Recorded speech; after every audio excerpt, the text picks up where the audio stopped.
हम जानते हैं कि जो हम सोचते हैं वो हम करते हैं। अगर मैं अपनी बात करूं, हाँ जी, मैंने शुरू से ही वो सब किया जो मैंने चाहा, और उसके लिए मैं अपने आप का धन्यवाद करती हूँ।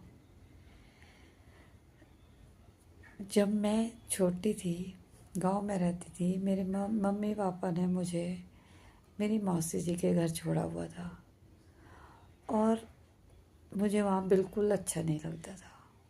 एक दिन मेरी माँ मुझे रास्ते में मिली जब मैं स्कूल से आ रही थी, और कुछ देर बात करने के बाद मुझे कहा कि तुम जाओ, अब बहुत देर हो गई है, मैं भी जाती हूँ। तो मैंने कहा नहीं, मुझे नहीं जाना है, मुझे आपके साथ रहना है। आप जो रूखा सूखा खाओगे मैं भी वो खा लूँगी, जिस हाल में रहोगे मैं रह लूँगी, पर मुझे रहना आपके साथ है। मम्मी ने बहुत जिद की, मनाने की कोशिश की कि मैं चली जाऊँ मासी जी के घर, परंतु मैं नहीं गई।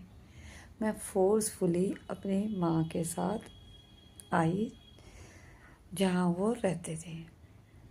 तो if I can think it, I can do it.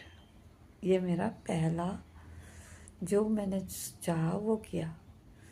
दूसरा, जब मैं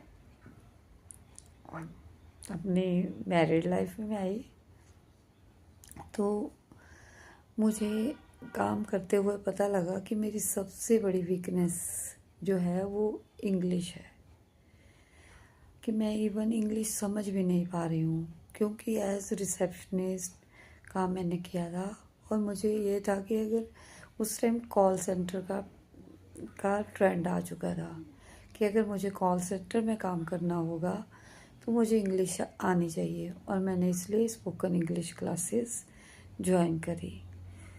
और उसके बाद काफ़ी दिनों तक, क्योंकि एटमॉस्फेयर नहीं था स्पोकन इंग्लिश, तो बीच में भूल गई, और जब जियो आया सुनना शुरू किया तो पता लगा पब्लिक स्पीकिंग बहुत ज़रूरी है। तो पब्लिक स्पीकिंग का प्लेटफॉर्म चुना। तब भी मुझे कहा गया कि ये तेरे बस का नहीं है, तेरे लिए नहीं है, परंतु मैंने सीखना शुरू किया, मुझे एक्सप्रेस करना अच्छा लगा। तो if I can think it, I can do it. इसी भाव के साथ मैं फ्रीडम के साथ अपनी ज़िंदगी जीना चाहती हूँ, जी रही हूँ, और वो सब करना चाहती हूँ जो सब मेरे लिए भी अच्छा है, सबके लिए अच्छा है। तो जो हम चाहें वो कर